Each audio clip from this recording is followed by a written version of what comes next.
Hey everybody, how are you? Happy Tuesday. Hi Rhonda.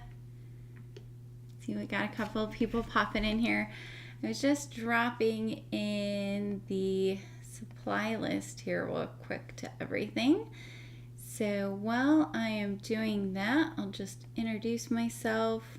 If you don't know me, my name is Charlene, and I am on the design team here for Picket Studios, and I go live on most Tuesdays anyway at 12 o'clock Central. And I can't spell. Let's try this. Okay, there's our supply list. So I go live most Tuesdays at 12 o'clock Central. And I make a project using some of the newest release from Picket Studios. Good morning, Victoria. And today we're going to be doing a fun technique. I'm going to watercolor, you guys. I don't do a lot of watercoloring, but that's because I find watercoloring sometimes to be kind of intimidating. But I have over time sort of come up with a real simple way to watercolor for me, and so I'm going to show that to you, and I'm going to show you some really cool new things that we have. So let me switch it down here to my desk. There we go. I'm going to have a drink coffee.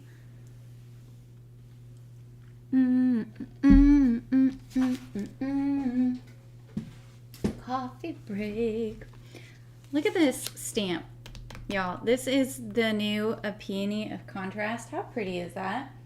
Like, I just had to show that to you right away because it's gorgeous. Just beautiful. Anywho, we are going to start with, before we get into our watercolor, easy watercolor magic. You don't need watercolors to do this watercoloring. I wanted to show you and cut out a couple of these Beyond Basics. Hold on, guys, it's a mouthful. Beyond Basics A2 rectangle and cover plate dies. How's that for a mouthful? Now, these are actually really, really cool. The design team was begging Nicole to come out with, Nicole's the owner of Picket Studios, to come out with a really simple, fun, easy to use frame system to create borders for your cards. And also we wanted something that was really strong and not like flimsy, not going to bend when it went through the die cutting machine. That was really important to Nicole. And so she just came up with this, and we have all of these awesome sizes, if I can pick it up. But you can kind of see here, if I hold them flat, I feel like is the best way to sort of show this. So I'm going to get these all nice and flat and then show you. Do you see that? So you have graduated sizes going from here to here. You've got 1, 2, 3, 4, 5 different rectangles. And these are perfect for borders, okay? Perfect, perfect, perfect. Especially if you know me, I love a nice thin border on my cards. And you could do multiple like layered thin borders with these, which is fun. And then instead of giving a bunch of like smaller rectangles that really aren't going to get used, what Nicole did, which I think is really cool, is as part of this, there are 3 different cover plate dies. How cool is that? So this one is kind of like a diamond shaped pattern, very pretty. This one is hearts, and we're gonna use this one today. And this one is hexagons. So this is cool for just like a very generic background, but it's also, because it's hexagons, it could be honeycomb, which is fun. So you could use that for any of that kind of themed card too. Hi Arlette, your meeting was canceled. Do we celebrate? Woohoo! So the only thing you do need to note though with these is, I would say, is that because Nicole used the inside space to create these, to kind of save you guys money essentially, they had to be designed in such a way that they are 3 different sizes, right? So they're not like full cover plate dies that are going to cut out the entire A2 size piece. They're going to cut down a little bit smaller for each one, which with the diamonds being the smallest and the honeycomb being the largest. But these coordinate perfectly with the other pieces in here, right? So you could cut this out and then this out and then have this nice little pretty border around it. And same thing with the other ones. So we'll cut some of these out. I'm gonna cut out for sure, I know, the hearts. So let's just do that now.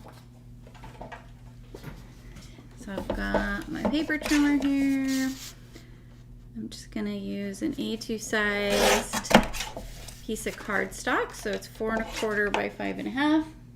Let's grab our die cutting machine. I'll bring this over. And because there's lots of little pieces, I find that my magic mat, I love it. I use it all the time, but it doesn't really work terribly well when it comes to dies that have lots of small pieces. So I'm going to bring in our heart piece. And we're just going to run this right through.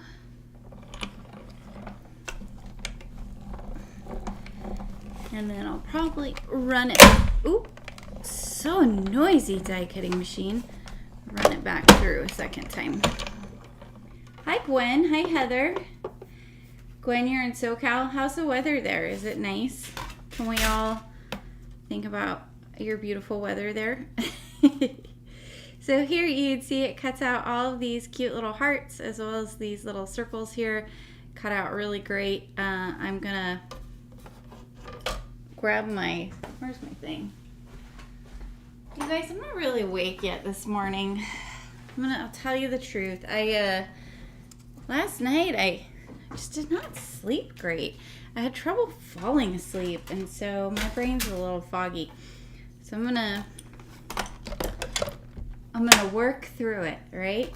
So I'm gonna kind of use my little thing here and get these little pieces off, because they like to stick on there. It's the only downside, right, to these cool little cover plates is they have so many little itty bitty pieces to clean up. But that's why I love my little vacuum here. Makes my heart happy. Is it a necessity? No, but it's fun.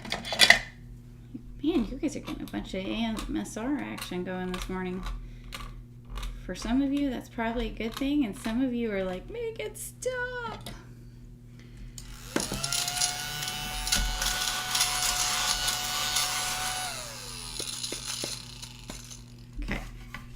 All right, so we've got our heart one, and then let's cut out, let's cut out a hexagon. Let's do that. So we'll do a heart, and then you can also see the hexagon. I don't know if I'm going to use the hexagon. I think I'm going to use the heart, but you guys can see this and how pretty it is. I love cover plate dies. I find them to make for a very, very quick and easy background, and it makes it so that I don't have to like really think about the background, which I also love. I can just create and color my stamp or whatever I want to do, and so here you can see the pieces are popping out, but it's this fun hexagon pattern. So I'm not going to cut, I don't think I'm going to do this one right now. But I wanted to show you. But I can show you a lot here with the heart piece. What am I doing? It's 60. Oh, you're gonna have a colder Halloween, huh? It'll feel like you have an actual fall, right? Let's get, what do we want to do? Let's do maybe this one. let's see. Let's have a nice little thin border. And you guys know I love a good thin border going around, and the color will pop through. So let me grab a piece of pretty cardstock here. Maybe this light blue. I don't know, hold on. Yeah, let's do this light blue. So we'll cut this out.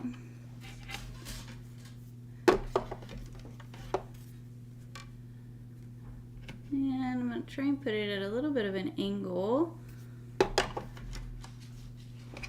to keep it from making so much noise. It's very noisy.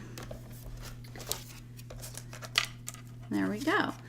So the beautiful part about these border dies, because of course you might be one of the people that's like, but Charlene, I use my paper trimmer to cut out all of my things. Okay, well, have you tried one of these dies? I'm gonna recut this, guys. I don't know what's going on. It's because I'm tired. I'm telling you. The reason why I say that is because they create, let's use this blue instead anyway. I think I like this blue better. They create this beautiful, soft edged piece, right? So like on how you have on your regular die cuts that you use, they create that lovely soft edge where it curves over. And also, when you're working with really small borders, it's so easy to mess up your cuts. Like if you want a 1/16 of an inch border around a piece, like you gotta be pretty good with a paper trimmer to get that to cut correctly. At least in my experience. There we go. Now we're happening. But when you use, let me just show you. Like, see, it's like some of those dies, you know, that are out there, they bend, and then you're never gonna get like a perfect rectangle, which is super annoying. I've bought a couple sets like that are, I would say, not even that much less expensive, but there's certainly some sets that I have bought where I'm like, okay, well, it's never going to give me a straight cut because the metal keeps bending on me when it goes through the die cutting machine. But this, now you can see here, look at that beautiful, perfect little border. Ugh, I love a good small thin border. So pretty. And I'm not like super great with the paper trimmer. It takes me a while to do it with the paper trimmer. Whereas with this, it's kind of a no-brainer. So we're going to use this for our background. This was not just like all for naught. And I'm going to put away all of these fun frames and cover plates. But then you could even do, like, if you wanted to get really extra, right? You could do another framed piece behind this and stack them and have another border going around it, right? How cool would that look like with maybe like even if you did 3 different colors? That alone would be super pretty. And borders, you guys think about them as like, I think I'm about borders as frames. I'm like, just like you would put a picture in a frame and it directs your eye to the picture. That's how I feel about rectangle dies. They create that frame which is going to direct your eye and you're going to see such a pretty result. Now, the other thing I have here, which I wanted to show you, I don't think I'm going to use this today, but I did want to show you. This is our new friend stacked word die, and I wanted to show you this because it's the word die in the shadow and the word die, which is always fun, makes for peasy cards is all one piece. Yay! You don't have to worry about like lining up letters, right? So look how cute that would look right on top of there. And you could do like a shadow layer in maybe even that same blue, and you have a card. Like super easy peasy. So not going to use this today, but I did want to show it to you because I'm not sure I'll get a chance to use it next week either, because there's something else I wanted to show you. But I wanted to show you today because I really like this. I'm a big fan of word dies, big ones. They give impact. Yay, Rhonda! Isn't it? It's one of those things. Rhonda got a desk vacuum. Woo! Let's see. I don't normally do this. I'll give you some applause for that. Yay! I love that silly little desk vacuum. And of course, it is not necessary at all, but it makes my little crafty heart happy. And I think it you guys know I get anxiety from having a space that's cluttered. And so it helps me not get like anxious when I am crafting, because sometimes if my space gets too messy while I'm mid crafting, it'll stress me out.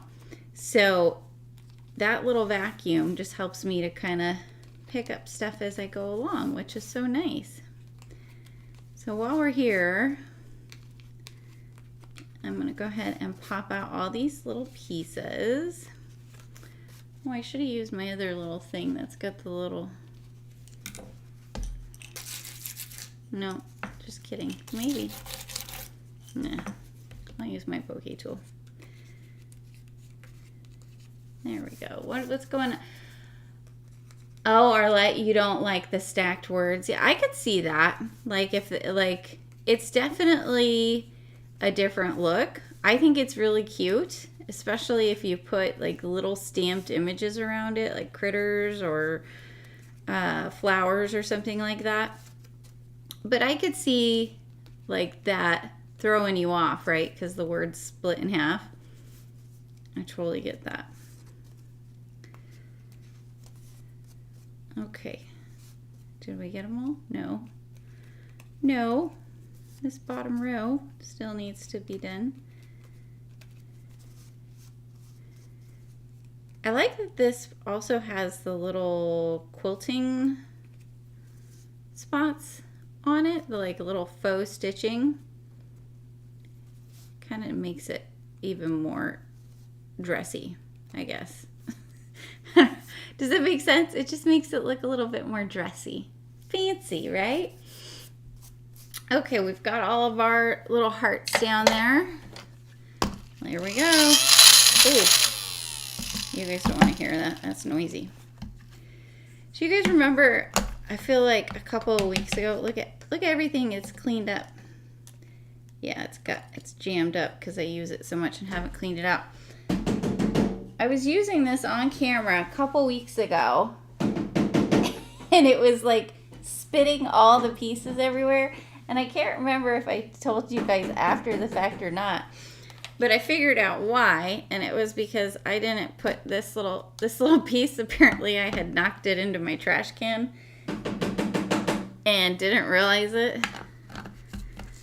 So if you have any kind of vacuum like this, make sure you don't throw away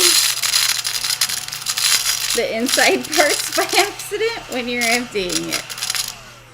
Oh, look how nice and clean that is. Oh, it's so pretty. All right, you guys ready for some faux watercolor? I am.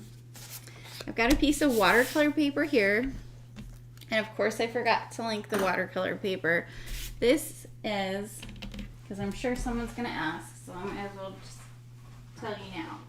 This is Strathmore Ready Cut Watercolor, and this is hot press. So for those of you that don't do any watercoloring, and you go, if you're looking for some watercoloring paper, because you're gonna want watercolor paper, and you're like, there's so many options. I have no idea what to use, what's good, what does this mean when it says hot press or cold press? All you need to know, really, for if you're just starting out, is that hot press and cold press just have to do with the manufacturing and how they create the paper. And hot press, generally speaking, is going to give you a smoother paper. Cold press, generally speaking, is going to give you a paper that has a little more texture to it, a little more bumpy and ridgy. They're both great. I like hot press and cold press paper, but I use them for different things. I tend to, if I'm going to stamp and heat emboss an image like I'm doing today, I use my hot press paper because it's smoother and I find it works better for heat embossing for me. If I am going to just do some ink smushing and just some like messy mixed media techniques, I will usually use cold press paper because then those little extra bits of texture tend to give you more like interesting things to look at on the paper. And then the other piece is that, by the way, that's the Peony of contrast stamp I'm putting on there. The other thing is that I find you can usually get a whiter paper with a cold press than you can with a hot press. So that's like the terminology. If you want something smooth, generally go with a hot press. If you want something with a bit more texture, go with a cold press. And then there's a lot more to it beyond that. What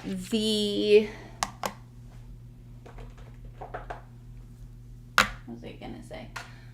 Oh, with heat embossing in particular, having a really smooth surface helps. And you're gonna stamp and heat emboss just like you would with any other kind of paper. So I'm gonna put my anti-static powder tool down, get a good coating of that. And then we're gonna get our embossing ink and get our stamp nice and inked up. The other thing to keep in mind with watercolor paper is it does not take embossing ink or regular ink for that matter as well. So you do need to stamp a couple of times to get nice even coverage when you're working with watercolor paper. That's my personal experience. So let me make sure I'm not missing any comments. Okay, good. What else can I tell you about watercolor paper? I don't know, my brain's kind of foggy. You do want to use watercolor paper if you are watercoloring. You can get away with doing a little bit of watercoloring on like a regular Nina cardstock or something like that. But if you're going to watercolor a whole image, you definitely want to use watercolor paper. And generally speaking, the more expensive it is, the better result you're going to get. And I know that's super frustrating. This Strathmore Ready Cut watercolor is a good like kind of happy medium I have found. It's a little more pricey than like some of the budget watercolor papers, but it makes up for it in how well it takes water. And when you think about it, when you are, it'd be like you're not going to want to use a piece of cardboard to ink blend on, right? You've got to have the right paper for the right technique because that's going to increase your chances of having a beautiful result. So I stamped it 3 times and I can see it. You guys probably can't see it on camera, but I can see, no, it's not picking up, maybe a little bit right there, but I can see the image. Hi, Pat. We're doing some faux watercolor this morning. So the paper will hold more water than a regular paper. So that means that it won't pill up, like, you know how your clothes kind of pill, like my very well-loved sweatshirt has those little pills on it. Paper does that too. And generally speaking, it's going to do that when you are rubbing water on it. But watercolor paper is made from cotton. It's cotton paper. And it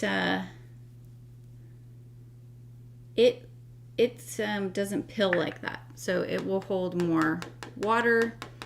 And also, look how pretty that is, even before it's heat embossed, right? Also, the water will move around better on the paper. So like, it doesn't just, regular paper will generally just suck up the color and the water and then start pilling on you, and it doesn't move very well. Whereas watercolor paper will allow that color and water to sort of sit a little bit longer on top of the paper, and so you get a lot more movement. It looks much prettier when you're done. So I'm gonna give that a little gentle blow on the top, and we're gonna heat up our heat tool. If you're wondering why I'm heat embossing, I like to heat emboss most of the time when I watercolor. And the reason is because the embossing powder sits on top of the paper, and once it melts, it kind of creates a little lip, right? It's raised on the paper. So that helps to keep your watercolor where you want it to go. Hey Yvette, hi Karen. I would put you guys up on the screen, but my hands are full. So that is why you also want to use watercolor paper when you are doing like lots of mixed media techniques. If you're doing sprays or ink smooshing, things like that, because the paper is made in such a way that the color and water stays on top of the paper, which allows it to move and blend and do all that fun stuff. So I will turn my paper in the light as I'm going, just to make sure that I'm hitting all the spots. Just like with any other kind of heat embossing, you don't want to keep your heat tool in one spot for too long. But look how pretty that is. This is one of my favorite gold embossing powders. This is antique gold. And I have everything I'm using linked. So if you have any questions about that, check it out. But isn't that pretty? You could just leave it like this. There you go. Like, these are 5x7 sheets. Now you have a 5x7 card. Put like a little sentiment. How pretty would that be?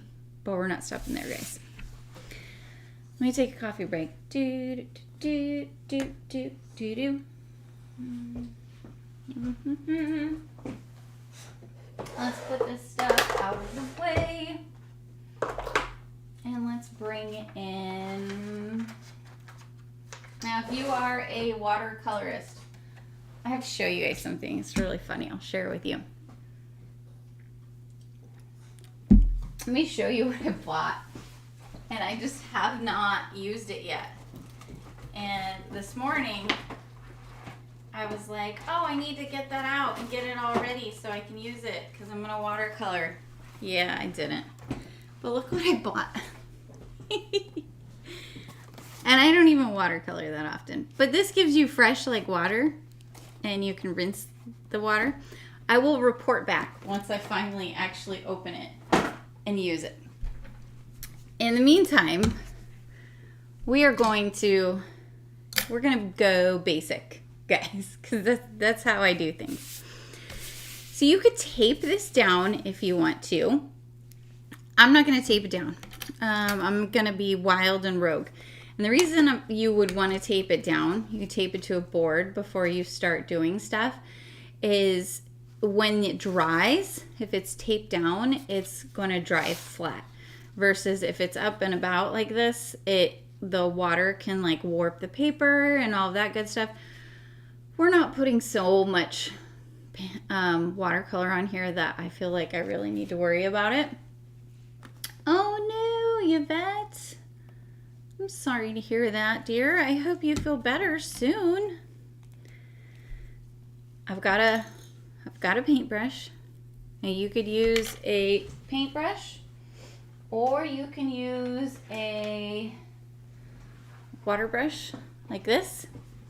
I used to only use water brushes. I have, I guess, graduated to using regular paintbrushes. And yes, I do feel like they work better once you learn how to use them. But I used a water brush for a really, really long time. So I'm not hating on you if you use a water brush, okay? Use what you've got. Use what you're comfortable with. I'm going to just spritz out some water here onto my glass mat. And here I've got pretty pink crystal, which is a very light pink. And I'm just going to smush this on here. So this is, I'm not even using actual watercolor paints. I'm just using some water-based dye ink. You can do faux watercoloring with any water-based dye ink. And in fact, you can do it with hybrid inks too. Like I watercolor with distress oxide sometimes. It does not work with pigment ink because pigment ink is made with pigment versus dye, and that is completely different. Going to give you a totally different result. So the way I like to watercolor is I like to get my area that I'm going to be working on nice and wet. So I will bring in, you can see I'm not like dabbing off my brush or anything. I am literally not drenching, but I am just picking up water and putting it where I'm going to be putting my color. And you might be asking, Charlene, why are you doing such a thing? Well, I will tell you why. Because now when I come in with some water and grab my ink, you see how it is working its way across the paper all by itself? I'm not doing anything there. It's just naturally wanting to go where the water is that we added. So I'm putting this where the darkest area would be on the flower, which is towards the inner part. And you can bring it out as much as you want. I like to kind of start from that inner part and work my way out and then let it fade off towards the end. And let's say I feel like, oh, it's not going kind of as far as I want it to.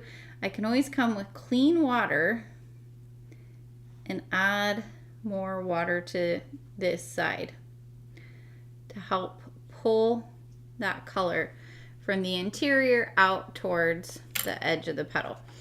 So do you see, oh, you can even see, look at that water. I got it really wet. You can see it moving around there. And this is going to even look more refined, I guess, when you're all done. Because as it dries, if you let it air dry, that water kind of like will continue to sort of pull the color towards the end. So I'm going to continue on here, and I am going to do this large petal. And you do want to have, it is easier if you have like a clean water bowl or dish or something like that, and you're not just using your surface. But you guys, I rarely think about grabbing that kind of stuff. As you see, I bought a thing specifically to use, and yeah, it just doesn't always go on my mind. So if you're doing it in the way I'm doing it, again, just getting everything nice and wet, just keep in mind you've probably already got a little bit of whatever color is in there. So you might need to wipe up your surface and add some more color. So again, I'm going to bring in the color now, and just starting from the area that would be the darkest. You see how that color is working its way up now? And it's going to work its way up towards this other part of the petal. So we're going to have a really soft pink kind of flower here. This is not going to be a super vibrant flower. If you wanted a more vibrant flower, you definitely would want to work with more vibrant colors, right? And then if you have areas like here where you want to bring in some shading, you can just bring a little bit of color in. Okay, I'm gonna wipe off my surface here. And we'll get some fresh water and do some more.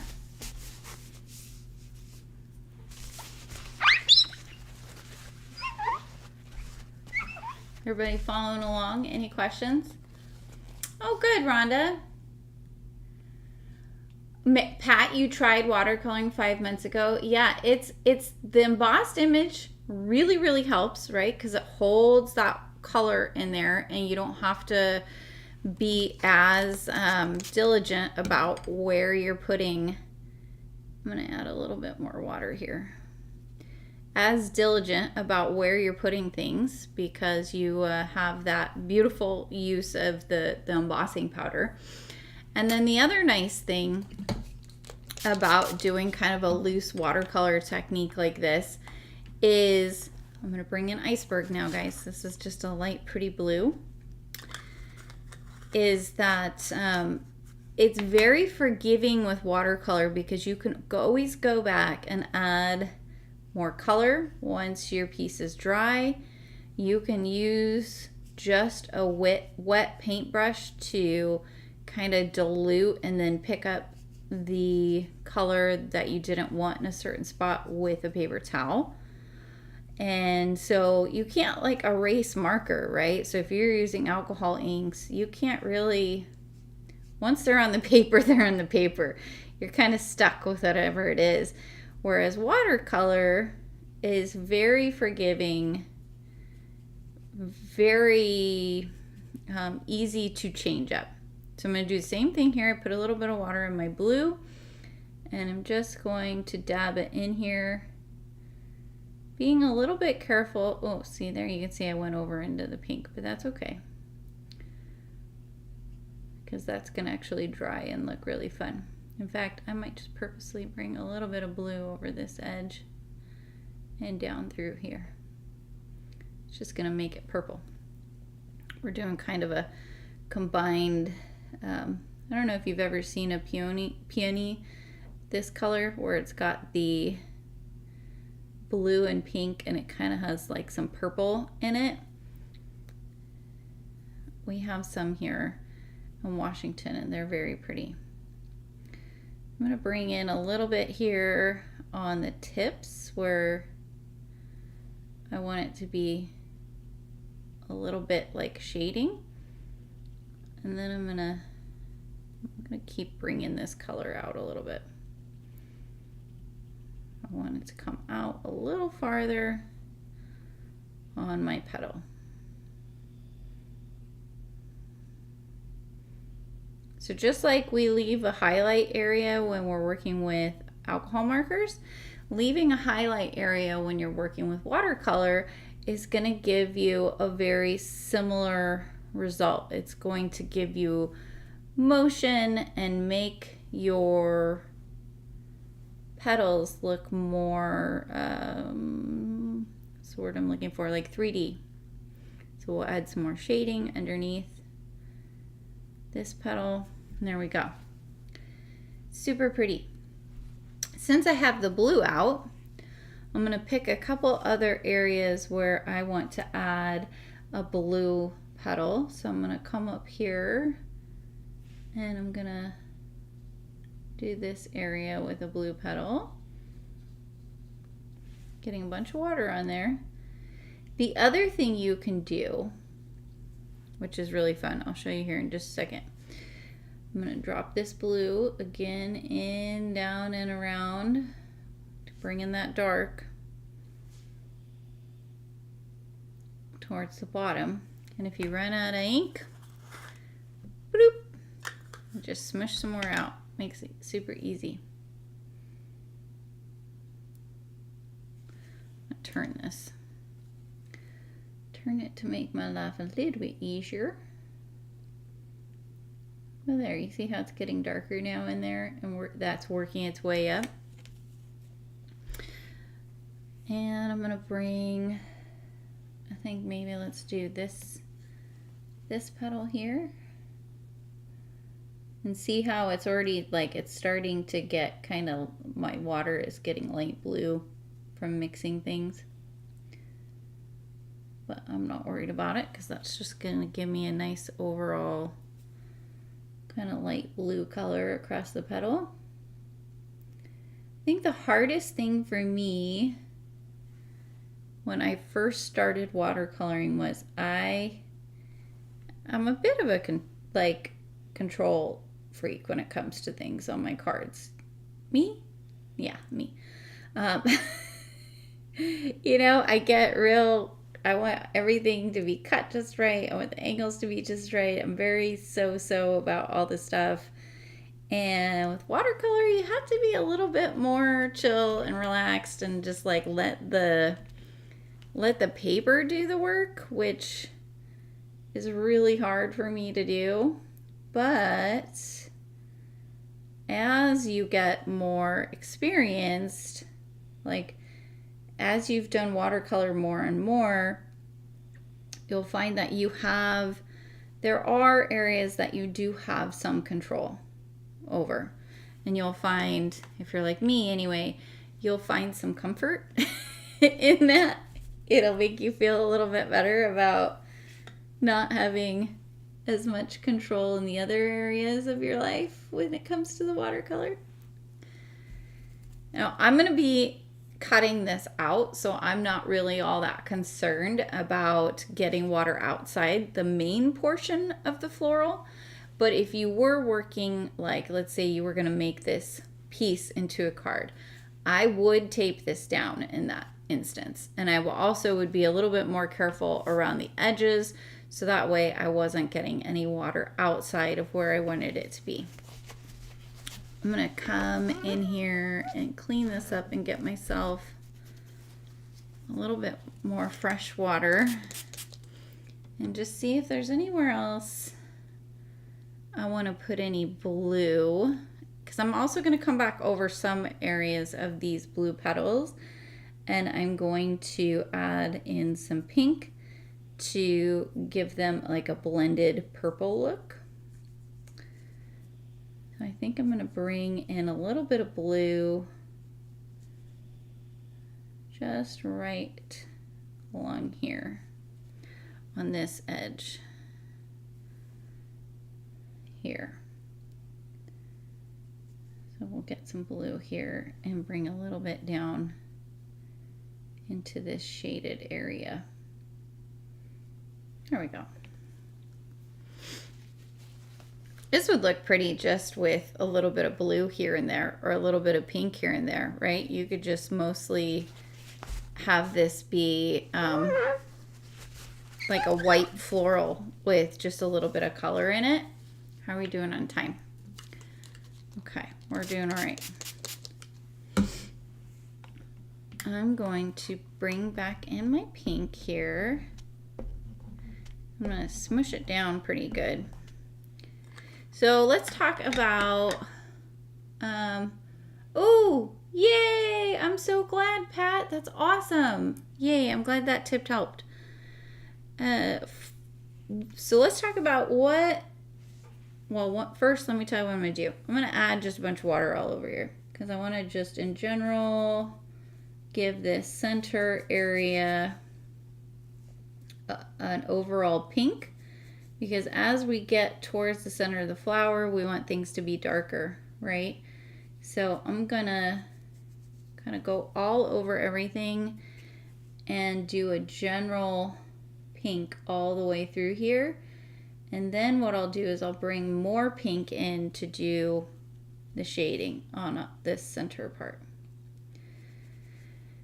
So water-based dye inks, and I misspoke earlier when I said you don't want to use pigment ink because pigment versus dye. That's not accurate. The reason why you don't want to use a pigment ink when you're watercoloring is because of the base that is used to suspend the pigment in a pigment ink pad. A pigment ink pad is usually the pigment, which is essentially ground up color, is suspended usually using some type of oil based product or with some type of solvent based product. So if you were to try and smush out a pigment ink pad on your work surface and add water to it, it's not going to work. It's not going to move your color around. It's just not. Whereas dye, which is a color that's suspended in a liquid, like it's a liquid that's suspended and mixed into, man, talking is hard, you guys. Dye is a concentrated color liquid that is with water and other additives, okay? There's not any ground up color particles in a water-based dye ink. So when you add water to your water-based dye ink, you're essentially just diluting the colored dye that is already in your water-based dye ink. I hope that makes sense. So you're not going to get super vibrant colors unless you use a re-inker or you use regular, I guess not regular, but watercolor pans that are sold. Now, watercolor pans, you know, you can get a big tray with watercolors in them. And I'm not going to go into how you watercolor with them because that's a whole nother episode. But if you're wondering what the difference is, those have pigment in them. Okay, they are pigment based, and pigment in general is going to give you kind of a richer, truer color when it comes to watercoloring. And they depend the quality of your watercolor. You'll find wild differences in prices for watercolor. The more expensive they are, generally speaking, the higher quality the pigments are that are used in that watercolor. What does that mean for you as a card maker? The card will generally last longer. The colors will stay more vibrant for longer. So if you are wanting to create a card that someone can keep for 40 years and refer back to lovingly and have it still have beautiful coloring in it, and not lose some of the color and things like that, then you want to be using a nice pigment watercolor set. You don't want to be using your water-based dye inks. Okay, so you saw I came back in while I was jabbering, and I might even add a little bit more. And just towards the center of this cluster here, I kept bringing in more and more of the dye ink. And so that just built up the color and made it darker towards the center there and gives you that illusion of shading. And then I did some extra around these petals here. Now I'm just going to do kind of an all over light pink here on this petal.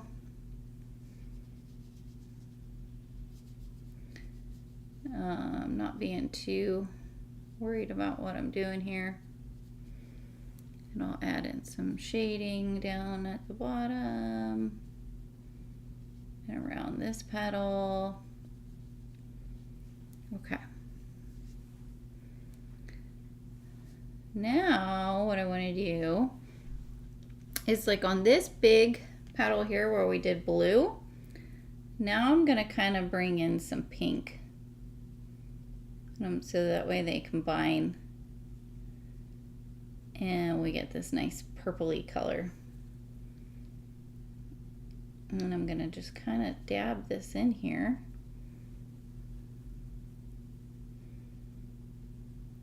And we will, then I'll just do kind of one little wash over that area just to get it wet so the colors will mix better. But that gives us a little bit of a purple there. And then I think I'm just gonna bring in some blue here with our pink water we already have. Maybe add a little bit more. Make a big mess, because that's what I like to do. So now I should have a very light purpley blue here. Yeah, it looks pretty good. Kind of a periwinkle, I would say. And I'm gonna bring it in there. And I'm going to bring this in here. That looks good. Maybe a little bit more water. Don't be stingy with the water. The water is what makes that color move around. Now we'll bring in some darker blue. Dab that in here. Ooh, look at that. It went fast. Sometimes it's like fun because the water just like is like, yes, please, thank you. I love that. Give me more. And it sucks it right up along the petal. And it looks so pretty as it's doing it. Okay.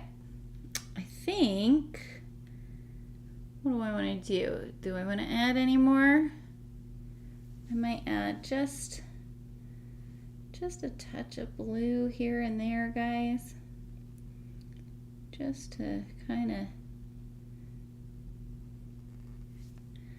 add a little bit more interest to a few areas. I'm just kind of tapping in here, adding a little bit of blue, just in some shading areas. Nothing too wild. This is going to give us that last little bit of kind of what's the word, like it'll help to break it up a little bit, I guess. And something else you can do is if you find that you have run into an issue where your colors, you didn't put enough water, or maybe after the fact you added a bunch of shading and you're like, oh, it's too harsh now. It's way too harsh. Like the differences between the colors are kind of muddy or kind of stark, and it's not melding together. Get a mister. Get a water mister like this. And I don't know if you can see, but look, see, it does like a fine mist. And you can just sort of mist your paper a little bit. And that's going to give you an all over application of color, right? And so that will, while it's drying, help those colors to kind of look a little bit more intentional, I guess, and not so like choppy. So that's what, yeah, that's my story, and I'm sticking to it. All right, let's clean our brush off. You can see I am not real exact when it comes to cleaning my brush off but when you're using water-based dye inks, like really you're not getting a whole lot of color on your brush. Super easy to switch between colors. Excuse me. You are used to your colors, right? And they're easy to grab. You already know what colors are going to go well together. Hey, Paya. Hi, Linda. Oh, thanks, Rhonda. Oh, you missed the first part of the stream, Paya. Don't worry. No worries. I just was jabbering about watercoloring. So here's our piece. I'm going to hold it up a little bit better. You can see we've just got, I didn't do anything other than put water down, a bunch of water, and dab color. Like that's all I'm doing, all right? And I'm happier with this one than the one I put together yesterday. But I put one together yesterday, and I like put more white spots in this one for more highlights. I like that better. But then you have that beautiful, right, shine from the embossing powder. So I fussy cut this. Yes, I fussy cut this. It's not bad. I will say that. I don't mind so much fussy cutting a large image like this, especially if it's heat embossed, because all I have to do is cut along that heat embossed line. That's a little bit easier. But I'm going to let this dry. I think I'm actually going to use this one on a card later because I like how that one turned out better. I think I over did it with the pink on this one. But here we have, man, I got froggy in my throat, guys. Ribbit. I had initially thought I would just show you part of the watercoloring, but then as we were doing it, I decided to just go ahead and finish watercoloring the whole thing. And of course, that makes it really hard to do a card in 1 hour. So let's see what we get done. I'm going to add some glue to the back here of this cover plate die. And really, I'm just going to like run it here and there. You do not have to put glue everywhere. If you really want to, you can use adhesive spray, like glue spray. I've never had good luck with it. I have some because when I first started making cards, I thought, oh, well, that'll make it much easier, but I could never get my stuff to stay stuck. Kathy Zilski used to use it a lot, though, and she said I just wasn't putting enough on there. But I don't generally use it. I find it's just way easier to put some lines and dots of glue here and there. And certainly if you struggle with like your glue drying before the time is done, then I would say maybe try using a different glue.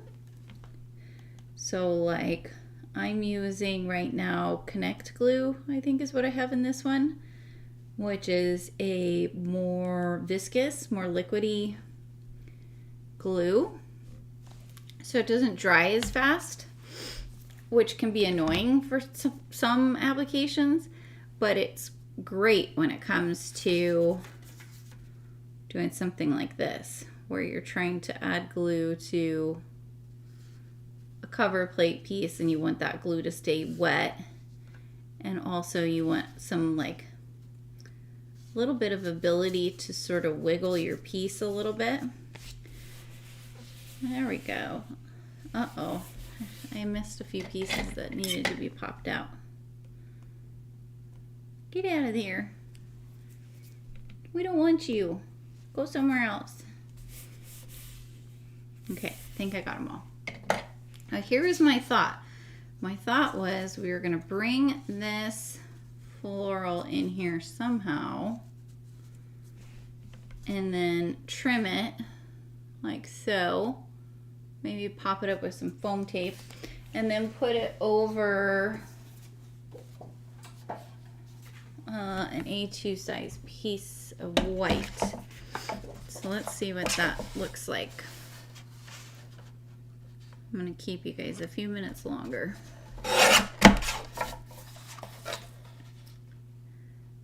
Come on. There we go. And Melanie, it's a really good glue. I like it a lot. I used art glitter glue for a long time, and the one thing that it was also a great glue, but the one thing I don't like is it tends to leave lines underneath things, which really drove me bonkers. But Barely Arts glue is a good glue. Hero Arts Precision Glue is a great glue.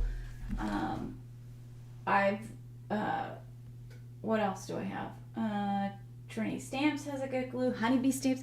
Like, there are actually a lot of really good glues out there, but I mostly use Hero Arts Precision Glue and Connect Glue. Those are my two faves, if I had to pick. What am I doing? Oh.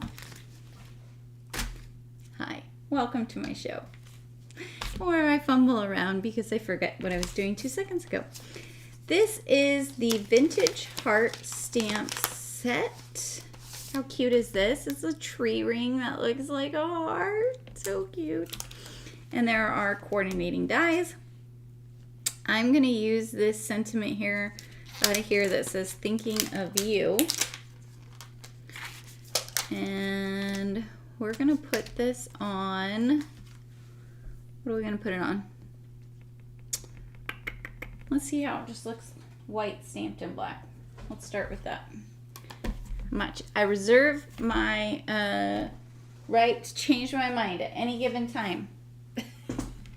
I might decide later that I want a different, like I want it heat embossed or something. Where are my paper scraps? I have a bunch of them. There they are. I like to keep my paper scraps around so that I can use them for sentiments. Let's grab some black ink.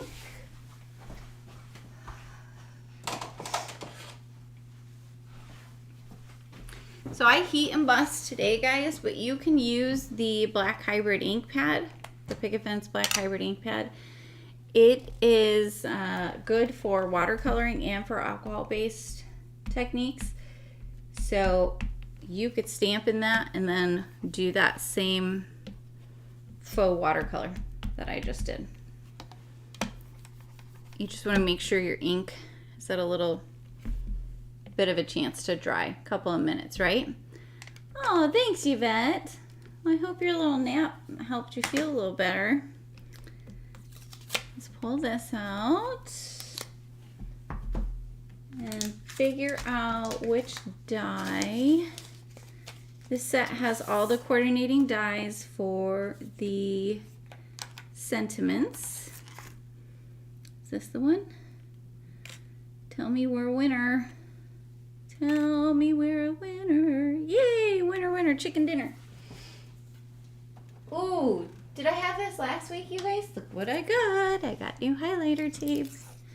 And I'm fancy. I got blue tape instead of purple tape.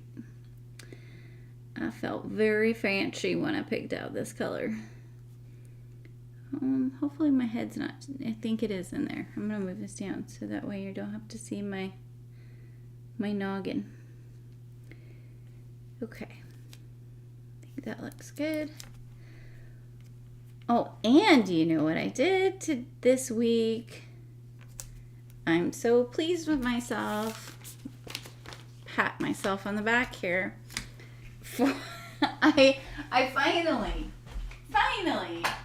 I've had this darn thing for like a month and a half. I finally broke out my new Platinum Scout. It's real nice. It's that's a reference to National Lampoon's Christmas Vacation, if you've ever seen the movie. But it's so handy. I like it a lot. And you can get a magic mat that works with it. And I like it for a couple of different reasons. One, it's nice because it's long. So I was using it for a card I was making yesterday. And I was able to cut out lots of small pieces at once. But I could do it at my desk, which was super nice. So I had like several pieces that needed to be different colors. Now obviously you can't use like a mini die cutting machine like this if you are doing cover plate die or something like that. So I would not recommend something like this as your sole machine, but I was pretty pleased with it. And I have a bit of a addiction when it comes to tools and inks, guys. I'm a sucker for a new tool or a new ink. I just can't help myself because I love to like compare them and see how well they work. So let's put some glue here. Oh, Arlette, were they sold out last week? Bummer. I know they were sold out for a little while, but then they came back in stock, so I don't know. Double check, because I always put myself on like the notify lists everywhere if I'm waiting for something to come back in stock. Let's see. So I cut 2 extra of the sentiment die cut so I could stack this up to give this just a little bit more dimension. I think I am gonna pop up my peony with some foam tape. So I'll do that after the live because I'm gonna let you guys go. But I wanted to show you where this was headed. So that's pretty darn close to being finished. But I'm gonna let you guys go because I think, like I said, I think I'm gonna use instead the one that I colored today on there because I like the pop of white, a little bit more highlights that we got. See, this is already pretty much dry. But there we go. And then you have that pretty shine. Shine, shine, shine. I think my heat embossing job was better today too. I'm just a winner. Hey, it's Rebecca. Oh, hey, Melanie. Sorry, I meant to pop up. You're late. It's okay. I'm leaving. So you just got here at the tail end. But I learned a lot about watercoloring from Rebecca. As a matter of fact, she is very good with watercoloring. Okay, guys, I'm going to pick someone from the comments here to send my card once I'm done putting it together, because I'll let you guys go now. But real quick, if you're interested in anything I used today, check the comments. There's a supply list there, or the description. The supply list there is there as well. Those are affiliate links, so I do earn a small commission if you purchase something through there, and I always appreciate it because it helps me to pay for my software and all of that stuff. So there's my little ad, I guess. Let me go to the front here. Hi. But I'm going to pick someone here, and oh, thank you, Paya. Let's see, wait, Bonnie asked something. Can you use an alcohol blending pen to put white on the other without ruining it? No, I don't think that would work, but what I could do is with watercolor, the kind of thing that you can do, you don't want to use any alcohol-based products, but what you can do if you want to lighten an area is you can put a little bit of water on there and then pick up that water with a paper towel. So I might try that afterwards to see if I can lighten up this highlight area here a little bit more. You like literally just dab a little bit of water and then use a paper towel, which makes it super easy to erase mistakes, which is so handy. Okay, guys, ready? I'm gonna close my eyes. I'm gonna count to 10 and scroll through and pick someone to send this card to. Here we go. 1, 2, 3, 4, 5, 6, 7, 8, 9, and 10. Who do we have? Who do we have? Victoria! Woo, woo, woo, woo!